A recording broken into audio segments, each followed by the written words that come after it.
ଓମ୍ ଶାନ୍ତି। ବିଶ୍ୱ ପରିବର୍ତ୍ତକ ଭାଗ୍ୟବିଧାତା ପରମାତ୍ମା ଶିବ ପିତାଙ୍କର ବିଶ୍ୱ ପରିବର୍ତ୍ତନର କାର୍ଯ୍ୟରେ ସମ୍ପୂର୍ଣ୍ଣ ସହଯୋଗୀ ସହଜ ରାଜଯୋଗୀ ଶ୍ରେଷ୍ଠ ଆତ୍ମାମାନଙ୍କୁ ହାର୍ଦ୍ଦିକ ଶୁଭେଚ୍ଛା, ଶୁଭ ଅଭିନନ୍ଦନ, ସୁସ୍ୱାଗତମ, ସୁପ୍ରଭାତ। ଯେପରି କୌଣସି ବିଶେଷ ଦିନମାନଙ୍କରେ ସମସ୍ତେ ବିଶେଷ ଭାବରେ ନିଜକୁ ଶୃଙ୍ଗାର କରିଥାନ୍ତି ବା ସଜେଇ ହେଇଥାନ୍ତି, ଖୁସି ମନେଇଥାନ୍ତି, ସେହିପରି ବର୍ତ୍ତମାନ ସ୍ୱୟଂ ପରମାତ୍ମା ଭଗବାନ ଆସିଛନ୍ତି ଏହି ପୁରୁଣା ପତିତ ଦୁନିଆକୁ ସମ୍ପୂର୍ଣ୍ଣ ପରିବର୍ତ୍ତନ କରି ପବିତ୍ର ସତୋପ୍ରଧାନ ସୁଖ ଶାନ୍ତି ଭରା ସ୍ୱର୍ଣ୍ଣିମ ଦୁନିଆ ସ୍ୱର୍ଗ ରାଜ୍ୟରେ ପରିଣତ କରିବା ପାଇଁ। ସେଥିପାଇଁ ଆତ୍ମାମାନଙ୍କୁ ଜ୍ଞାନ ଯୋଗର ଅଳଙ୍କାରରେ ସଜାଇ ସେଠିକାର ରାଜ୍ୟ ଭାଗ୍ୟ ପ୍ରଦାନ କରିବା ପାଇଁ। ତେଣୁ ବାବା କହୁଛନ୍ତି, ଏହି ଶୃଙ୍ଗାରକୁ ଅତୁଟ ରଖିବାକୁ ହେଲେ ପାଞ୍ଚ ବିକାର ରୂପୀ ମାୟା ଠାରୁ କେବେ ହେଲେ ପରାଜିତ ହୁଅ ନାହିଁ। କାରଣ ଅନେକ ଜନ୍ମରୁ ଦେହର ବନ୍ଧନରେ ଆସି ମାୟାର ତୁମେମାନେ ସାଥୀ ହେଇଯାଇଛ। ତେଣୁ ମାୟା ମଧ୍ୟ ତୁମକୁ ବିଭିନ୍ନ ଉପାୟରେ ତା ଆଡ଼କୁ ଆକର୍ଷିତ କରିବ, ପରନ୍ତୁ ତୁମକୁ ତା ଠାରୁ ଅଲଗା ରହିବାର ପ୍ରୟାସ କରିବା ଆବଶ୍ୟକ। ଯେପରି ଅଭିନୟ କରୁଥିବା କଳାକାରଙ୍କର ଆଲୋକର ପ୍ରଭାବରୁ ହେଉ ବା ଗରମ କାରଣରୁ ହେଉ ମେକଅପ୍ ଖରାପ ହୋଇଯାଇଥାଏ ଏବଂ ମଝିରେ ମଝିରେ ତାକୁ ଟଚ୍ଅପ୍ ଦିଆଯାଇଥାଏ, ଠିକ୍ ଏଠାରେ ମଧ୍ୟ ମାୟାର ପ୍ରଭାବରେ ଯଦି ଆତ୍ମାର ଶୃଙ୍ଗାର ବିଗିଡ଼ି ଯାଉଛି, ତେବେ ଜ୍ଞାନ ଯୋଗରେ ରହି ପୁନଃ ତାହାକୁ ଠିକ୍ କରିନେବା ଉଚିତ। ପରନ୍ତୁ ଏହି ଅବିନାଶୀ ସୃଷ୍ଟି ନାଟକରେ ଅଭିନୟ କରୁ କରୁ ଯଦି ଛୋଟିଆ ଭୁଲର ଭ୍ରମରେ ଫସିଯାଇ ନିଶ୍ଚୟତାକୁ ହରେଇ ସଂଶୟ ବୁଦ୍ଧି ହେଇଯାଉଛନ୍ତି, ତେବେ ସତ୍ୟ ପିତାଙ୍କର ଶ୍ରେଷ୍ଠ ମତକୁ ଛାଡ଼ି ସମ୍ପୂର୍ଣ୍ଣ ମାୟାର ବଶବର୍ତ୍ତୀ ହୋଇଯାଉଛନ୍ତି। ଅନ୍ୟମାନଙ୍କର ସେବା କରିବା ତ ଦୂରର କଥା, ନିଜେ ମଧ୍ୟ ମାୟା ଅର୍ଥାତ୍ ବିକାରକୁ ଜିତିବାର ପ୍ରୟାସ ମଧ୍ୟ କରିପାରିବେ ନାହିଁ। ଏଭଳି ଦୁର୍ବଳ ଆତ୍ମିକ ସନ୍ତାନମାନଙ୍କୁ ମଧ୍ୟ ଦୟାର ସାଗର, କରୁଣାର ସାଗର ଶିବ ବାବା ମତ ଦେଉଛନ୍ତି, ପିଲାମାନେ, ଯଦି ତୁମକୁ ବିକାର ହଇରାଣ କରୁଛି, ସେବା ମଧ୍ୟ କରିପାରୁନାହଁ, ତେବେ ଏକ ନିରାକାର ବାବାଙ୍କୁ ତ ମନେ ପକାଅ, ଯଦ୍ୱାରା ଜନ୍ମ ଜନ୍ମାନ୍ତରର ଗଚ୍ଛିତ ଥିବା ପାପର ହିସାବ କିତାବ ଯୁକ୍ତ ହୋଇପାରିବ।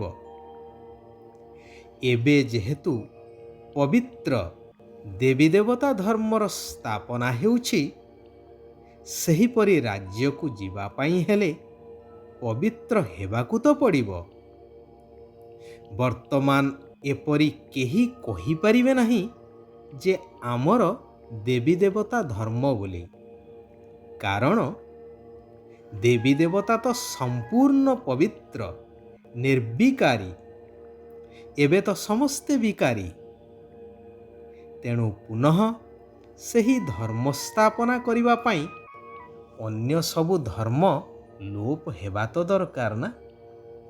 ଯାହା ଗୀତାର ମହାବାକ୍ୟରେ ମଧ୍ୟ ଉଲ୍ଲେଖ ଅଛି କି ସର୍ବଧର୍ମଂ ପରିତ୍ୟଜ୍ୟ ମାମେକଂ ଶରଣଂ ବ୍ରଜ। ଏହା ହେଉଛି ସେହି ସମୟ ଯେତେବେଳେ କି ଭଗବାନ ଶିବ ପିତାଙ୍କୁ ଆସିବାକୁ ପଡ଼ିଥାଏ। ବାବା କହୁଛନ୍ତି, ଏବେ ଭକ୍ତିର ପାଠ ଶେଷ ହେବାକୁ ଯାଉଛି। ସେଥିପାଇଁ ଭକ୍ତିର ଫଳ ଦେବା ପାଇଁ ମୁଁ ଆସିଛି। ଯେଉଁମାନଙ୍କର ଭକ୍ତି ଶେଷ ହୋଇଯାଉଛି, ସେମାନେ ଏହି ସତ୍ୟ ଜ୍ଞାନକୁ ସହଜରେ ବୁଝି ନିଜର ଭବିଷ୍ୟ ଭାଗ୍ୟ ଗଢ଼ିବା ପାଇଁ ତତ୍ପର ହୋଇଥାନ୍ତି। ଭବିଷ୍ୟ ସ୍ୱର୍ଗରାଜ୍ୟ ଏପରି ସୁନ୍ଦର ହେବ, ଯେଉଁଠାରେ ନା କୌଣସି ଅଭାବ ରହିବ, ନା କୌଣସି ଜିନିଷ ପାଇଁ ସେଠାରେ କିଛି ଆବଶ୍ୟକତା ଅନୁଭବ କରିବେ କେହି।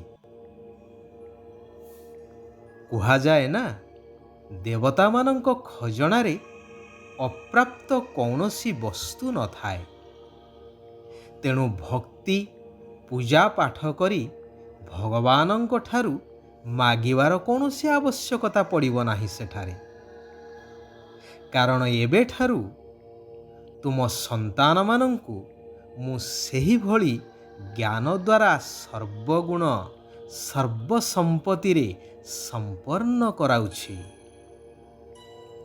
ତେଣୁ ନିଜର ପୂରା ହିସାବ ଶିବ ବାବାଙ୍କୁ ଦେଇ ନିଜେ ଟ୍ରଷ୍ଟି ବା ନିମିତ୍ତ ହୋଇ ସବୁ ଚିନ୍ତାରୁ ମୁକ୍ତ ହୋଇଯିବାର ଅଛି।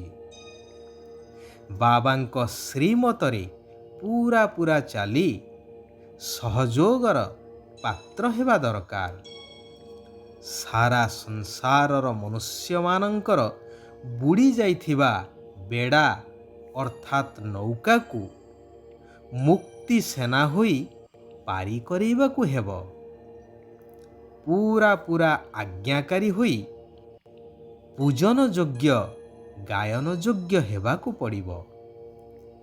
ବାବା କହୁଛନ୍ତି, ପ୍ରତି ମୁହୂର୍ତ୍ତରେ ପ୍ରତ୍ୟେକ ସମ୍ପତ୍ତିକୁ ସଫଳ କରି ସଫଳତାର ଖୁସିକୁ ଅନୁଭବ କରୁଥିବା ସଫଳତା ମୂରତ ହୁଅ। ଯଦି ସଂକଳ୍ପ, ବାଣୀ, କର୍ମ, ସମ୍ବନ୍ଧ ଏବଂ ସମ୍ପର୍କରେ ସବୁ ପ୍ରକାରର ସଫଳତାର ଅନୁଭବ କରିବାକୁ ଚାହୁଁଛ, ତେବେ ଏହି ସବୁ ସମ୍ପତ୍ତି ବା ଏହି ସବୁ ଜିନିଷରେ ସବୁ କିଛିକୁ ସଫଳ କରିଚାଲ। କୌଣସି କଥା ଯେପରି ବ୍ୟର୍ଥରେ ନ ଯାଉ। ସଫଳ କରିବାର ଅର୍ଥ ହେଲା ବର୍ତ୍ତମାନ ସଫଳତାକୁ ପ୍ରାପ୍ତ କରିବା ସହିତ ଭବିଷ୍ୟତ ପାଇଁ ମଧ୍ୟ ଜମା ରଖିବା। ଯେତେବେଳେ ସଂକଳ୍ପରେ ମଧ୍ୟ କୌଣସି ଆକର୍ଷଣ ତୁମକୁ ତା ଆଡ଼କୁ ଆକର୍ଷିତ ନ କରିବ, ତେବେ କୁହାଯିବ ସମ୍ପୂର୍ଣ୍ଣତାର ସମୀପତା ଅର୍ଥାତ୍ ନିକଟବର୍ତ୍ତୀ। ତେବେ ଯାଇ ଦୈବୀ ଗୁଣ ସମ୍ପନ୍ନ ହୋଇ ଦେବୀ ଦେବତା ହେବାର ଯୋଗ୍ୟତା ପ୍ରାପ୍ତ ହୋଇପାରିବ।